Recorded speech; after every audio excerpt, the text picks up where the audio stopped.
Hi అండి. ఈరోజు మనం తెలుగు ముచ్చట్లలో రామాయణం కథా ఘట్టాల గురించి తెలుసుకుంటున్నాం కదా. అందులోని మరొక కాండము సుందరాకాండ గురించి తెలుసుకుందాము. అంగదదళం మహేంద్ర పర్వతం వద్ద ఎవరిని కలిశారు? జటాయువు సోదరుడు సంపాతిని. సముద్రాన్ని దాటి హనుమంతుడు లంకానగరంలో ఎక్కడికి చేరుకున్నాడు? త్రికూట పర్వతం. లంకా ద్వారాన్ని ఎవరు కాపలా కాస్తున్నారు? లంకిని. శ్రీరామచంద్రుడు సీతకు ఆనవాలుగా ఇమ్మని ఏమి పంపాడు? అంగుళీయకము. శ్రీరామునికిమ్మని సీత హనుమంతునికి ఏమి ఇచ్చింది? శిరోమణి. అశోకవన ధ్వంస సందర్భంలో హనుమంతుడు ఎవరిని హతమార్చాడు? అక్షయ కుమారుణ్ణి. ఇంద్రజిత్తు హనుమంతుణ్ణి ఏ అస్త్రంతో బంధించాడు? బ్రహ్మాస్త్రంతో.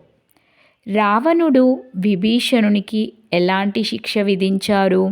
లంకా బహిష్కరణ. లంకకు వారధిని ఏ శిల్పి నిర్మించాడు? నీలుడు. రావణుని తాత మూల్యవంతుడు రావణునికి ఏమని బోధించాడు? సీతను అప్పగించమని. రాముని పక్షం నుండి రావణుని వద్దకు చివరిసారిగా ఎవరు రాయబారం నడిపారు? అంగదుడు. ఇంద్రజిత్తు ఏ అస్త్రాన్ని ఉపయోగించి లక్ష్మణుని మూర్ఛకు గురిచేశాడు? శక్తి అస్త్రాన్ని. లక్ష్మణుడు ఇంద్రజిత్తును ఎలా చంపాడు? దివ్యాస్త్రం ప్రయోగించి. భూమ్రాక్షుణ్ణి అకంపనుణ్ణి ఎవరు సంహరించాడు? హనుమంతుడు.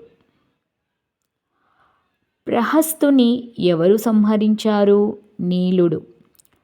రాముడు కుంభకర్ణుణ్ణి ఏ అస్త్రంతో సంహరించాడు? బ్రహ్మాస్త్రంతో. రావణవధకు పూర్వం శ్రీరాముడు ఏ మంత్రాన్ని పఠించాడు? ఆదిత్య హృదయం.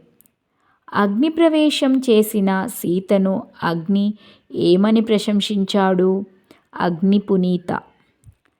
నందిగ్రామంలో ప్రాయోపవేశం చేయబోయిన భరతుని ఎవరు నివారించారు? హనుమంతుడు. శ్రీరామ పట్టాభిషేక సమయాన సీతాదేవి హనుమంతుణ్ణి దేనిచే సత్కరించింది? మణిహారం. శ్రీరాముడు అయోధ్య యువరాజుగా ఎవరిని నియమించాడు? భరతుణ్ణి. ఉత్తరాఖండలో. రహస్య మందిరంలో శ్రీరాముని కలిసిన గూఢచారి ఎవరు? భద్రుడు. గంగా తీరంలో నిండు గర్భిణి సీతను రథముపై తీసుకువెళ్ళి విడిచినది ఎవరు? లక్ష్మణుడు. లవకుశులకు అక్షరాభ్యాసం చేసింది ఎవరు? వాల్మీకి.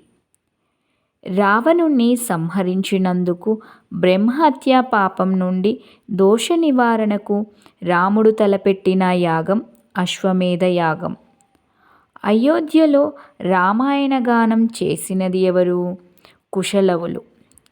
శ్రీరామ లవకుశులు కలుసుకున్న తర్వాత సీత ఏమి చేసింది? భూమాతను ప్రార్థించి భూగర్భంలో కలిసిపోయింది.